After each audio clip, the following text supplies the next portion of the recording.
Cockroach জনতা party, বুঝতে পারছেন? কালকে দিল্লিতে এসে আন্দোলন করেছে, রীতিমতন বিশাল আন্দোলন করেছে।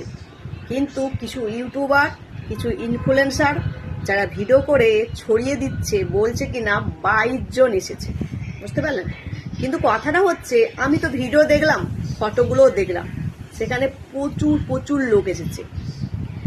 এবার অনেকে আবার বলেছিল 22 মিলিয়ন ফলোয়ারে বাংলাদেশি পাকিস্তানি, কিন্তু এত এত লোকজনের মধ্যে কি করে বাংলাদেশি পাকিস্তানি থাকে?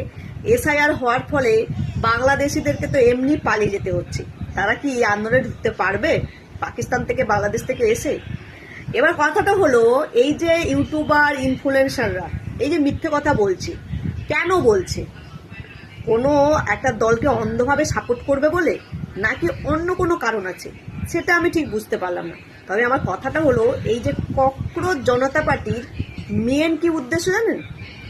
আমি কোনো সাপোর্ট করছি না, কিন্তু আমি যেটা শুনলাম, এই যে ডাক্তারি পরীক্ষার পড়ুয়াদের, এই যে নিটের প্রশ্নপত্র ফাঁস হয়ে গেছে। এবছর ডাক্তারি পরীক্ষার্থী পড়ুয়ারা পরীক্ষা দিতে পারেনি, একবার নয় বারে বারে হচ্ছে।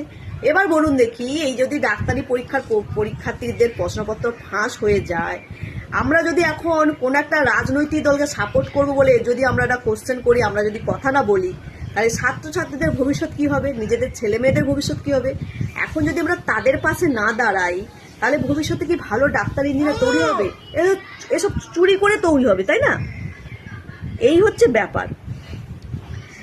এবার কথাটা হচ্ছে, এবার আপনারা সাপোর্ট করবেন ককরোচ জনতা পার্টি, বলেছিলেন বাংলাদেশি পাকিস্তানি। ককরোচ জনতা পার্টি সম্বন্ধে আমার সেরকম কোনো জানা নেই, তবে আমি যতদূর জানি, যুবক ছেলে মেয়েদেরকে আমাদের সুপ্রিম কোর্টের বিচারপতি, যিনি কিনা আরশোলা তেলেপোকাদের সাথে তুলনা করেছিল, শিক্ষিত যুবক যে সমস্ত ছেলেমেয়েরা চাকরি বাকরি পায় না, তারা ককরোচের মতন, এবং তারা বিভিন্ন সোশ্যাল মিডিয়া হয়ে সিস্টেমকে প্রশ্ন করে।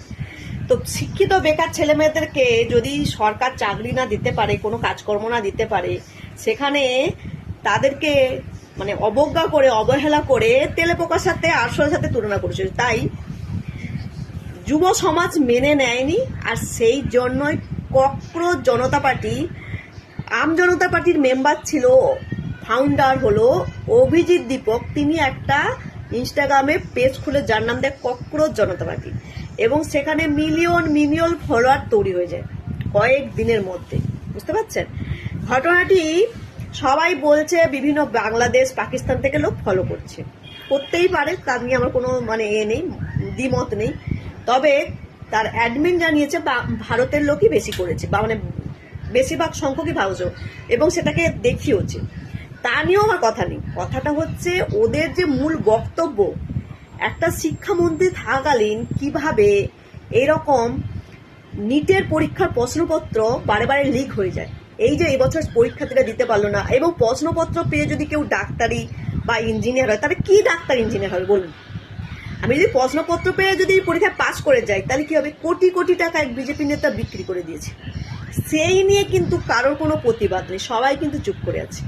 কথাটা হচ্ছে এখানে, ককরোচ জনতা পার্টিতে 22 জন এসেছে, তা নিয়ে কিন্তু ইনফ্লুয়েন্সাররা বলছে, কিন্তু এটা বলছে না তারা যে আন্দোলনের মূল বিষয়বস্তুটা কি, যে আমাদের দেশে ডাক্তারি পরীক্ষার প্রশ্নপত্র বিক্রি করে দিয়েছে এক বিজেপি নেতা, তার জন্যই ফাঁস হয়ে যাওয়ার জন্য পরীক্ষার ছাত্রছাত্রীরা পরীক্ষা দিতে পারেনি। এই কথাটা কিন্তু কেউ বলছে না। কিন্তু কেন বলছে না? কোনো একটা দলকে অন্ধভাবে সাপোর্ট করবো বলে? সত্যি কথা বলতে কষ্ট হচ্ছে। আমি কোনো দলকে সাপোর্ট করছি না, আমি শুধুমাত্র বিষয়বস্তুটা তুলে ধরছি, ব্যাস এইটুকুই।